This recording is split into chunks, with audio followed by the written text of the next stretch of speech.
Thanks for tuning in to the Guilty Pleasures Story Club. We hope you like today's story. Leave a comment and let us know what you think. And as always, please like and subscribe for more. Everyone has bad days, but when mine go wrong, they seem to stretch into eternity. I was stranded on the shoulder of a desolate road with a shredded rear tire, and the spare in the trunk turned out to be just as useless. My phone was a paperweight in a dead zone, leaving me with a choice between a 5-mile hike back to a gas station or a 1.5-mile trek up the hill toward my destination. I grabbed my bag and started walking toward Sterling's estate. As I climbed the incline, I found myself wishing, for the 100th time, that I wasn't there. I would have much rather been in our own apartment, having my wife all to myself, instead of sharing her time with a rotating door of executives and socialites. She had been gone for a week. Elena was the lead associate to Alaric Sterling, the CEO and majority stakeholder of one of the largest firms in the region. Elena's career meant she followed Alaric wherever the business dictated, which was everywhere and often. I wasn't happy about the travel, but Elena had made it clear before we even married, her career was non-negotiable. She was straightforward and ambitious, qualities I had initially admired. I figured that eventually we'd settle down and start a family, and she'd want to stay home. So far, that hadn't happened.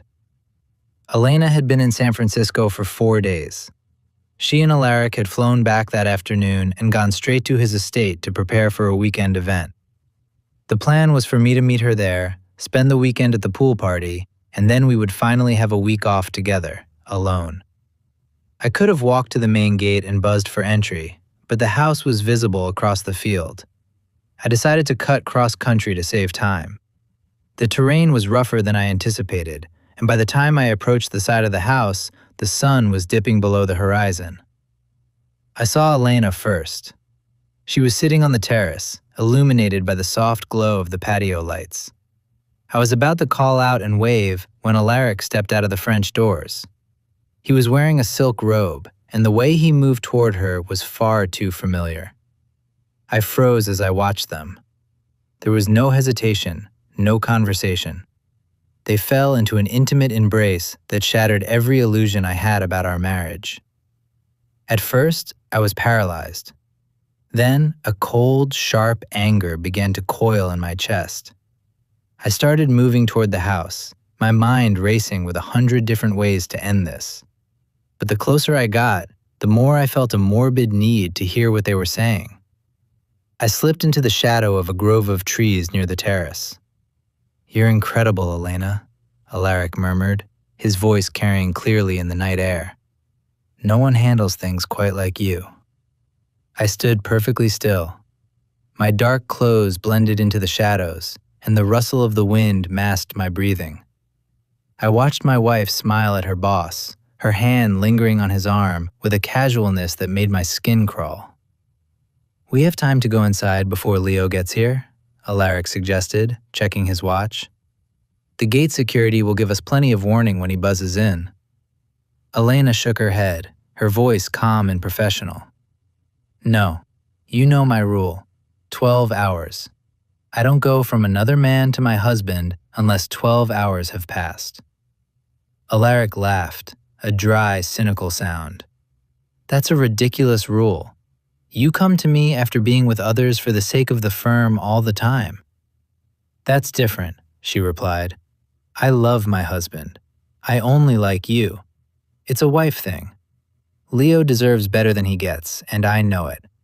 For my own peace of mind, I keep those parts of my life separate. I won't go to him fresh from someone else.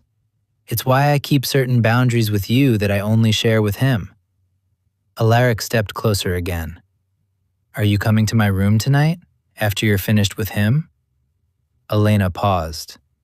"Do you want me to? You know I never get enough of you." "If I can get him to sleep early enough, I'll slip away," she said. "But if it's too close to dawn, I won't risk it." "What about your 12-hour rule?" "We don't do anything in the mornings," she said dismissively. "It'll be 12 hours before we're together again. By the way, how are we handling the commission from the Benson deal?"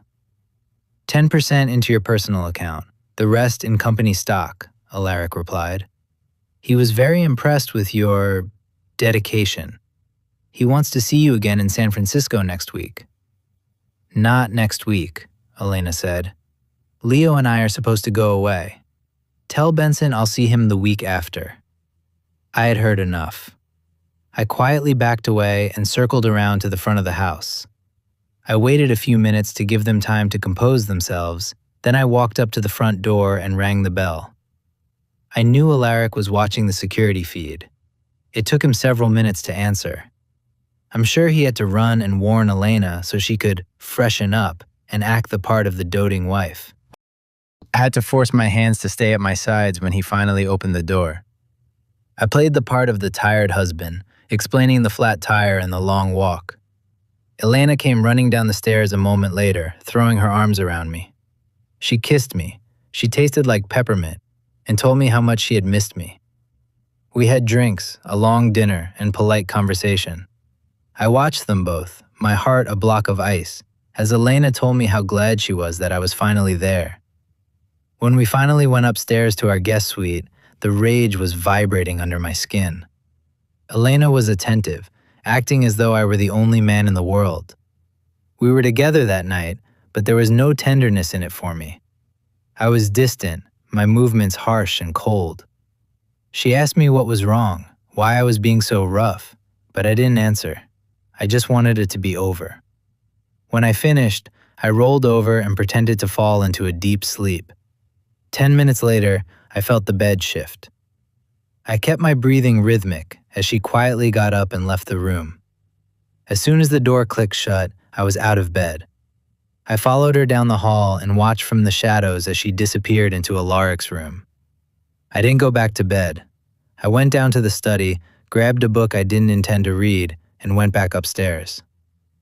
I sat on the floor in the hallway, directly outside Alaric's door, and waited. An hour passed, then 2. Finally, the door clicked open. Elena stepped out, stopping dead in her tracks when she saw me sitting there in the dim hallway light. "How long have you been out here?" she whispered, her face turning pale. "Since about 10 seconds after you went in," I said, standing up slowly. "Leo, please, let's talk about this. You don't understand." "I understand perfectly," I interrupted. "I didn't come through the front gate tonight. I walked cross country and saw the whole performance on the terrace. I heard the conversation, too. I heard about the 12-hour rule. I heard about the Benson Commission. I even appreciated you brushing your teeth before you greeted me." She stared at me, the silence stretching between us like a canyon. "I guess that explains why you were so cold tonight." I didn't bother responding. I turned and walked downstairs. I used the phone in the study to call for a car to meet me at the gate. Elena followed me, begging me to stay, telling me she loved me, that it was all for our future. I didn't look back. I pushed through the front door and walked down the long, dark drive, leaving the house and the life I thought I had behind me. That concludes our story for today. Like and subscribe to Guilty Pleasures Story Club for our next story, and get your dose of all the drama.